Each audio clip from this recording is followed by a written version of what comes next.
تمہارا بھیجا نہیں ہے۔ زرمینہ نے لقمہ دیا۔ شٹ اپ، میں نے اسے گھورا اور پھر یاد دہانی کرائی۔ تمہارا دماغ کتنا کام کرتا ہے یہ تو میں تمہارے وادی عشق کے شہزادی کو دیکھ کے ہی جان گئی تھی۔ وہ کھسیائی۔ زندگی میں ایسے اونچے نیچے موڑ آتے ہی رہتے۔ No problem. ماہین نے اٹھ کے اس کا ہاتھ تھام لیا۔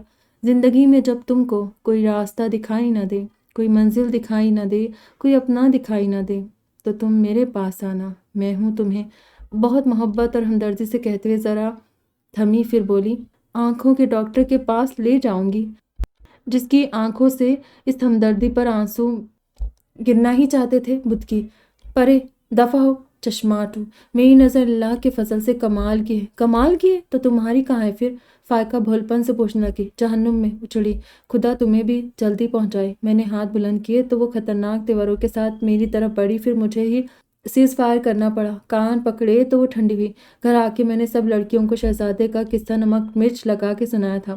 زرمینہ بیچاری کا تو سچ میں بے ہوش ہونے کا موڈ ہو رہا تھا، مگر اتنی سزا تو اس کا حق بنتی تھی نا، جھوٹی کہیں کی۔ چلو، میرا بھائی کون سا کم برا سلوک کرتا ہے تمہارے ساتھ؟ اس سے کمینی تسلی ہوئی۔ میرا دل توڑنے کی اس نے کوشش تو بہت کی، فراز پر اسے معلوم نہیں۔ ملک اسٹیل سب تو مضبوط تھے بے مثال، میں نے اطمینان سے کہا، اور پھر ماہین سے ایک دھموکا کھایا۔ یہ فراز نے کہا ہے؟ مجھے تو فرزانہ نے SMS کیا ہے۔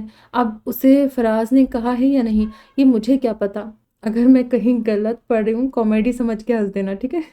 میں نے کندھا سہلایا۔ اس کے سامنے اس کے عزیز شاعروں کی بے عزتی کر کے کوئی کہاں جاتا بھلا؟ اسے شاعری اس کا منگیتر بھیجتا ہے۔ میں نے جوش سے بتایا، میری تمام تر ہمدردیاں فرزانہ کے ساتھ ہے۔ ماہی نے گہری سانس بھرتے اپنی کتاب کھول لی تھی۔ خدا کی قسم لڑکیوں، کیا شے ہوتے یہ منگیتر بھی! کبھی میری دوستوں سے قصے سنو تو 4 منگنیاں کروا لو، اور ایک میرا منگیتر ہے، اپنی طرز کا ایک ہی ہے، نمونہ اور بڑی شے ہے۔ میں نے رشک سے کہتے ہوئے آخر میں دانت پیسے تھے۔ عید آ رہی ہے، کلیجہ بھون کے کھلاؤ تو منگیتر قابو میں آئے نا۔ زرمینہ نے ناممکن سا مشورہ دیا۔ ہاں، کلیجہ بھون کے اسے کھلا دوں اور خود قبر میں جا لیٹوں، اسے آزاد چھوڑ دوں۔ میں تپی۔ پریشان مت ہو رویہ جانو، میں تمہاری جگہ لے لوں گی۔ فائقہ نے ملائمت سے خباثت دکھائی تو میں نے دانت کچکچائے۔ ضرور، بس گورکھن سے پوچھنا پڑے گا، کیونکہ تمہارا کفن تو تھوڑا سا بڑا ہوگا ہی، قبر بھی تھوڑی بڑی کرانی پڑے گی۔ لعنت تمہاری سوچ پر، بھری جوانی میں لے کے مجھے بددعا دے دی۔ وہ بھی بدک اٹھی۔ شرم کرو، کسی کی منگیتر پہ آنکھ رکھنے والی، آشوب چشم ہو جائے گا۔ میں نے اس کے لتے لیے تھے، ایک تو ان تہواروں پہ بوجھا بے رخی منگیتر، میرا دل ویسے ہی دکھا ہوتا تھا، اور اوپر سے یہ چک چک۔ اچھا ہے نا، میں نے بھی عمران عباس اور کعب عزیز کے فون نمبرز لے کے رکھے ہوئے، اسی دن فون کروں گی جب میرا منگیتر مجھے لفٹ کرائے گا۔ میرا ارادہ مصمم تھا، اس عید پہ منگیتر کو عید کارڈ نہیں لکھ سکتے۔ میں نے ماہین سے پوچھا۔ جواباً اس نے مجھے 4 آنکھوں سے اینک سمیت گھورا تھا۔ میں کون سا 4 منگنیاں بھگتا چکی ہوں، ایک ہی لائق عبرت منگنی ہوئی ہے ابھی تک ہماری بٹ ہاؤس میں۔ چل نی بڑی آئی، عبرت کیوں خدا نخواستہ یہ کہو کہ سب جیلس ہوتی ہے مجھ سے۔ میں اترائی۔ اب چاہے لفٹ کراتا تھا یا نہیں، مگر بہرحال ایک عدد ہینڈسم منگیتر میری ملکیت تو تھا نا۔ بڑی فخر کی بات ہے بھئی، تم چاہو تو میں ہیلپ کر سکتی ہوں، میرا بھائی ہے، میں اسے بہت اچھے سے جانتی ہوں۔ یہ زرمینہ تھی، لاکھوں دفعہ کی آزمائی ہوئی، چالاک لومڑی۔ اور تمہیں میں بہت اچھے سے جانتی ہوں، میں نے طنز کیا۔ زندگی میں اگر کچھ حاصل کرنا ہو تو ہمیشہ اپنے دماغ کی سنو۔ ماہین نے بآواز بلند یہ مشورہ یقیناً مجھے کو دیا تھا، لیکن اگر دماغ سے کوئی آواز نہ آئے تو؟ میں نے عقل مندی دکھائی۔ تو پھر آنکھیں بند کرو اور سوچو، خوب سوچو، وہ ڈرامائی انداز بولی۔ میں نے آنکھیں بند کر لی تھی، پھر ایک آنکھ کھول کے پوچھا، مگر سوچنا کیا ہے؟ چند لمحے وہ مجھے گھورتی رہی، پھر کھا جانے والے انداز میں بولی، یہی کہ میرے پاس دماغ ہے بھی یا نہیں۔ وہ سب ہنس دی۔ خبیثنیاں، اس بار میں نے خود ہی سوچ لیا ہے کہ میں ازمیر بٹ کو کیسے پھانسنے والی ہوں۔ میں نے سسپینس پھیلایا۔ چارہ ڈال کے، ازمیر بٹ ہے یا بکرا، یہ منہ اور مسور کی دال، ناچ نہ جانے آنگن ٹیڑھا، کوا چلا ہنس کی چال، انگور کھٹے ہیں بی بی۔ دیکھ لیا آپ نے، یہ زرمینہ، فائقہ، نوین، ماہین اور میری ماں جائی چڑیا کے فرمان ہیں، جل ککڑیاں۔ مگر میں بھی اس بار انہیں ہوا نہیں لگنے دینے والی تھی کہ میں کس طرح ازمیر بٹ کو رام کرنے والی ہوں۔ فرزانہ نے وعدہ کیا تھا کہ وہ بڑی رومانٹک شاعری جو اس کا منگیتر بھیجتا تھا مجھے فارورڈ کرے گی اور میں وہ میرو کو SMS کر دوں گی۔ یہ اسے پتہ نہیں تھا، میں تو کھیلی اٹھی تھی۔ چلو کسی طرح تو میری دلی جذبات اس پتھر دل تک پہنچیں گے، ورنہ عید الفطر پہ تو ان جل مرنیوں نے جو ٹرکوں والے شعر لکھ کے اس تک پہنچائے تھے ان کی یاد آج مجھے لرزا دیتی تھی۔ لڑکے بکرے لے آئے تھے، جی ہاں 2 عدد پلے ہوئے بکرے۔ ہم سب ان کا دیدار کرنے لان میں آئے ہوئے تھے۔ سارا دن بکرا منڈی میں پھر کے بقول ابرار مجھ سے بکروں کی اتنی بو آ رہی ہے کہ میں خود کو 2 ٹانگوں والا بکرا تصور کر رہا ہوں، اور مجھ سے جو جھپیاں ڈالی ہیں ان بکروں نے آتے ہوئے۔ عمر چونکہ بڑی گاڑی میں بکروں کے ساتھ پیچھے بٹھا کے لایا گیا تھا اس لیے کافی غصے میں تھا۔ اب لڑکے تو گئے نہانے اور بکروں کو باندھ گئے سفیدے کے درخت کے ساتھ۔ ایک بکرا تو فائقہ پہ اتنا فدا تھا کہ بار بار اس کی طرف لپکتا۔ یا تو اس میں انسانی روح ہے یا تمہارے اندر اسے بکری دکھائی دے رہی ہے۔ ماہر نے تجزیہ کرتے اپنی اینک درست کی تو فائقہ گرا کے رہ گئی۔ میرے خیال میں یہ جو تم نے نفیس سی فر والا سویٹر پہنا ہوا ہے یہ اس بکرے کی مسز کی کھال سے بنا ہوگا۔ میں نے اسے ڈرایا۔ اس کی مسز بکری تھی رویہ گل صاحبہ، دمبی نہیں، فائقہ نے مجھے یاد دلایا۔ بہرحال جو بھی ہو اس بکرے کا دل تم پر بہت بری طرح آیا ہے، زمینہ نے بھی نوٹس کیا تھا۔ رات کو بکروں کو پچھلے دالان میں باندھ کر چاروا وغیرہ ڈال دیا گیا اور میں 11 بجے تک لڑکوں کے انتظار میں بیٹھی رہی۔ وہ اپنے کسی دوست کے ساتھ قربانی کا جانور خریدنے گئے ہوئے تھے۔ جلتی بھنتی اندر آئی۔ اندر وہ سب ٹی وی کے سامنے براجمان تھے۔ یار درمیان والا دروازہ تو بند کراؤ، بکروں کی آوازیں آ رہی، پتہ نہیں چل رہا سلمان خان بول رہا ہے یا براؤن کلر کا بکرا۔ زرمینہ بدمزہ ہوئی تھی۔ ابھی انہیں پانی ڈالنا ہے، ابرار نے اپنے ذمے یہ کام لیا تھا۔ اتنی رات کو میں بکروں کے منہ لگنے نہیں جاؤں گی، میں نے واضح کیا۔ اچھا صرف رات کو ہی اعتراض ہے یا صبح بکروں کے منہ لگ سکتی ہوں؟ فائقہ پہ تو خباثت ختم تھی۔ قربانی کے بکروں کا مذاق اڑا رہی ہوں، دیکھنا ان کی روحیں بھوت بن کے ناچیں گی تمہارے کمرے میں۔ میں نے منہ پہ ہاتھ پھیرا تو اس نے ہاتھ ہلا کے مکھی اڑائی۔ آج ہم روحیہ کے کمرے میں سوئیں گے، زرمینہ نے پروگرام ختم ہوتے اعلان کیا۔ لڑکے ابھی تک نہیں آئے تھے۔ میں نے کیا گناہ کیا ہے؟ دادی جان نے کہا ہے تم مردوں سے شرط باندھ کے سوتی ہو، اس لیے تمہیں صبح جگانے کے لیے یہ ڈیوٹی مجھے اور فائقہ کو سونپی گئی ہے۔ وہ متانت سے بولی۔ میں بیچاری کیا کر سکتی تھی دانت پیس کے اسے دل ہی دل میں گالیاں دینے کے سوا؟ اور وہ دونوں ذلیل ماریا سنگل بیڈ پہ کمبل میں یوں گھس کے سوئی کہ میں بیچاری اس بیڈ کی مالکن ایک کونے میں سکڑی پڑی تھی۔ آدھی رات کو کسی نے کمبل کھینچا، میں نے اپنی طرف کھینچا۔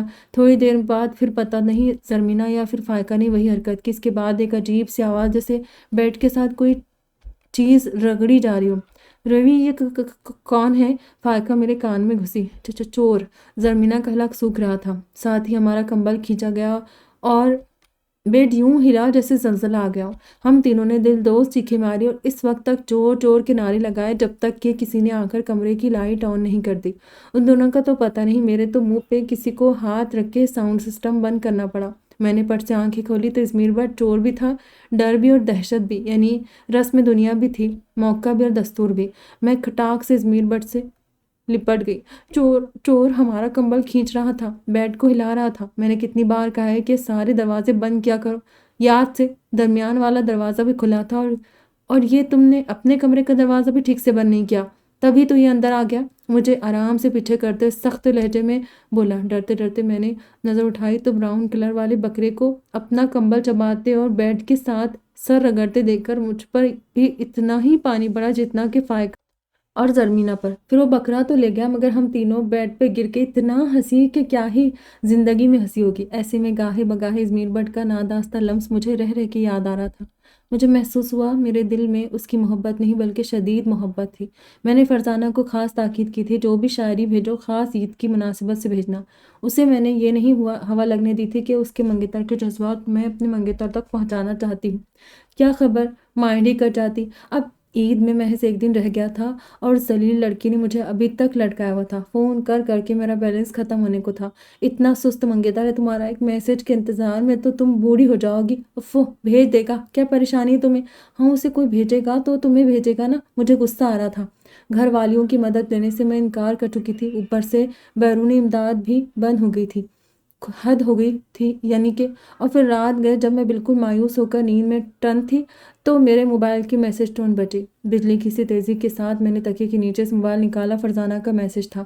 اب پتہ نہیں کوئی نظم تھی یا کیا، نیند بھری آنکھوں اور ذہن سے کچھ سمجھ نہیں آیا تو میں نے بڑی ایمانداری کے ساتھ اسے میرو کو فارورڈ کر دیا اور ساتھ ہی اس SMS کو ان باکس میں سے ڈیلیٹ بھی کر دیا، مبادہ کوئی اور ہی نہ پڑھ لے، اور سرشار سی لیٹ گئی۔ اب بڑے مزے کی نیند آنے والی تھی۔